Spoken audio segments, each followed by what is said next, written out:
And welcome to this edition of the Native News Update on this Wednesday, February 20th. I am the host for today's program, Paul Demain, and many of the stories we read here can also be found at our website at IndianCountryNews.com, and here are some of the news stories for the day.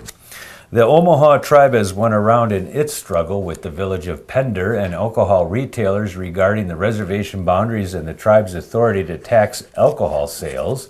The Omaha Tribal Court ruled earlier this month that the village and the retailers' locations were within Omaha reservation boundaries, which would make the retailers subject to the tax. Attorney Gene Summerlin, who represents Pender and the retailers, said that the case will return to federal court, which has final jurisdiction. Omaha Tribal Council Chairman Rodney Morris said through the tribe's lawyers that the tribe was pleased by the court's decision. Morris also said the tribe welcomes the continued right to exercise regulatory authority throughout the Omaha reservation and will work with federal, state, and local authorities to advance the public interest of the community. The tribe's liquor regulations require licenses for businesses that sell alcohol and a 10% tax on alcohol purchases. Alabama moved February 19th to shut down 4 casinos it maintains are operating illegally in Alabama, filing suit to close 3 Indian gaming centers and seizing machines and cash from Victoryland. Attorney General Luther Strange's office filed suit against the Parch Band of Creek Indians to close their casinos in Atmore, Montgomery, and Wetumpka. State troopers, meanwhile, served a search warrant with the aim of closing Victoryland, located in Shorter in Macon County. A statement from Strange said Victoryland was operating in open defiance of laws against gambling. The Wisconsin State Joint Finance Committee has scheduled a vote on a controversial mining deregulation bill that could lead to an open pit mine in northern Wisconsin near the Bad River Ojibwe Reservation, scheduling a vote for Monday, February 25th. With the state Senate holding a Republican advantage with an 18-15 edge, a Senate vote was scheduled for February 27th to pass the bill, according to State Senator Bob Jauch. The bill will fly through the Assembly, where the Republicans hold even a greater margin, and be signed into law by Governor Scott Walker soon after, despite overwhelming opposition to the proposed bill in mind from tribes, mayors, and citizens of northern Wisconsin concerned about the environment. Lawyers no longer must pass an exam to practice in the Mashantucket Pequot Tribal Court in eastern Connecticut. The court, which hears civil and criminal cases amongst tribal members and involving claims by non-tribal members against Foxwoods Resort Casino, has abandoned its requirement that attorneys pass a written test.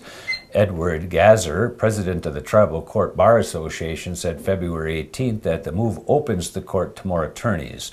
The Day of New London reports that Gazer said the test had become increasingly burdensome and that fewer lawyers prepared for it. The change was previously reported in the Connecticut Law Tribune. The tribal court dates back to 1992 when the casino opened. The House Revenue and Taxation Committee unanimously passed a bill that would forbid counties from taxing tribal government land in state reservations in Idaho. The February 18th vote sends the measure to the House floor. Hilo Hancock, the lobbyist for the Coeur d'Alene tribe in northern Idaho, says the issue first arose in the year 2006.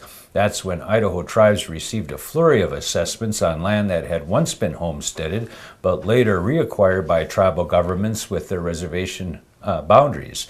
The total at stake is about $300,000 in assessments annually for all 5 Idaho tribes. Hancock said that tribes already contribute significantly to the communities where their reservations are located, including to the schools.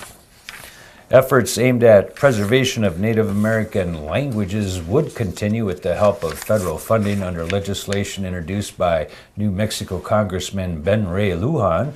The New Mexico Democrat says his bill would reauthorize the Esther Martinez Native Languages Preservation Act for another 5 years. The original legislation was brought by former Republican Congresswoman Heather Wilson in honor of a Tiwa storyteller and linguist who is known for her life's work of preserving her native language and traditions. Annual funding through the act has ranged from $3 million to $5 million a year. With Lujan's legislation, funding would continue through the year 2017. Lujan says language is an essential part of history, culture, and a way of life of tribes in New Mexico and across the country. His bill has several co-sponsors. A persistent drought in northwest Arkansas has left Beaver Lake below its normal level, and that has exposed Native American artifacts and other treasures along the shoreline. The Army Corps of Engineers wants to make sure they stay there. Last week, the lake was about 10 feet below its normal level, and people walking near the waterline can find arrowheads, stone tools, and other items. The Arkansas Democrat Gazette reports that Corps officials have found people simply picking up things they spot, while others are digging holes and actively looking. Some have brought metal detectors in hope of finding old coins or buttons. The Corps is citing people caught digging illegally, which can bring a sentence of up to 10 years in prison and a $250,000 fine. And that's going to be another roundup of news from Indian Country on this edition of the Native News Update. We want to thank you for joining with us and come back again soon.